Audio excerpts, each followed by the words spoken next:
name is Ryan McCormick. Thank you for allowing me to speak at today's meeting. I was at a cultural services meeting a few months ago, and in the discussion period, a question was asked: how do we encourage creativity in Vancouver? My response was simple: we need to legalize it.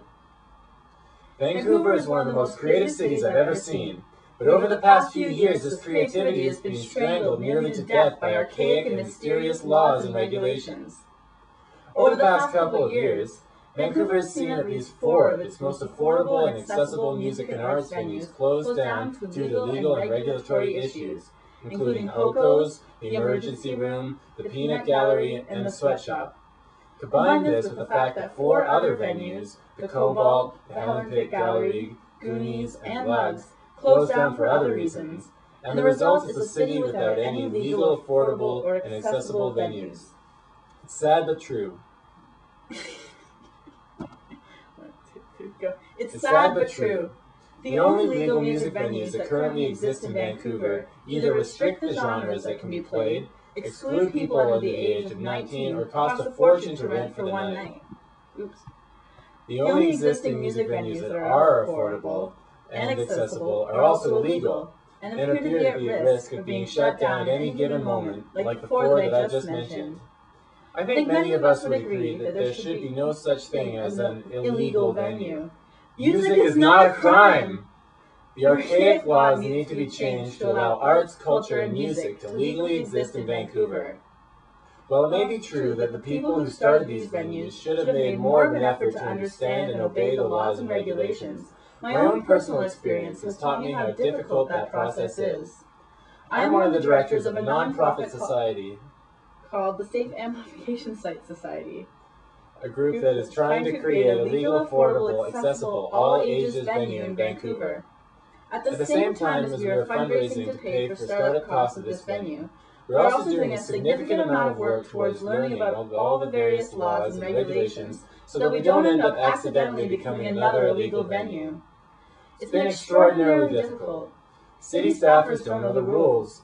People in the licensing department tell you things that conflict with the people in the zoning and development department. Start this paragraph over. Okay, 1, 2, 3, go. It's been extraordinarily difficult. City staffers don't know the rules.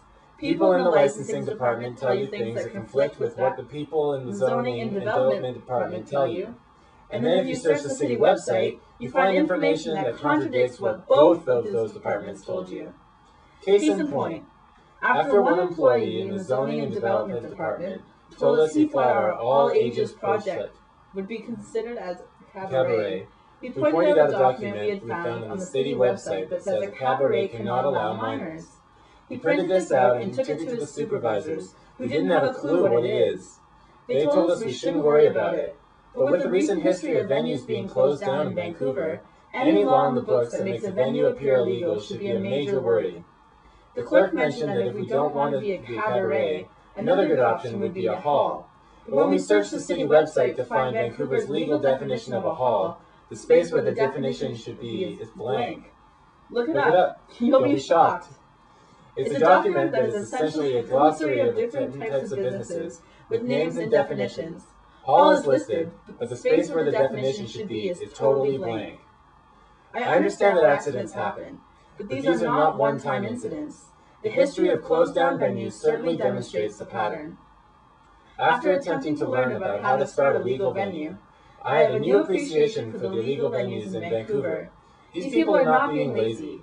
It's extraordinarily difficult to even find out how to be legal, let alone actually going through that process once you discover what it is. Despite all these problems, there are signs of improvement. I think it's fantastic that cultural services have embarked on this regulatory review.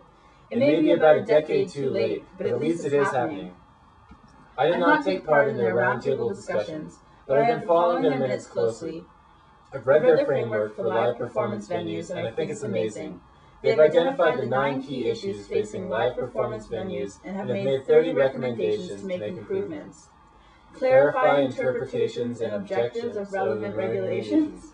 Let's do that one again. Okay. Ready? 1, 2, 3, 4. Clarify interpretations and objectives of relevant regulations. Review and, as appropriate, delete, create, or update regulations and policies. Explore creating one application intake system for related permits and licenses.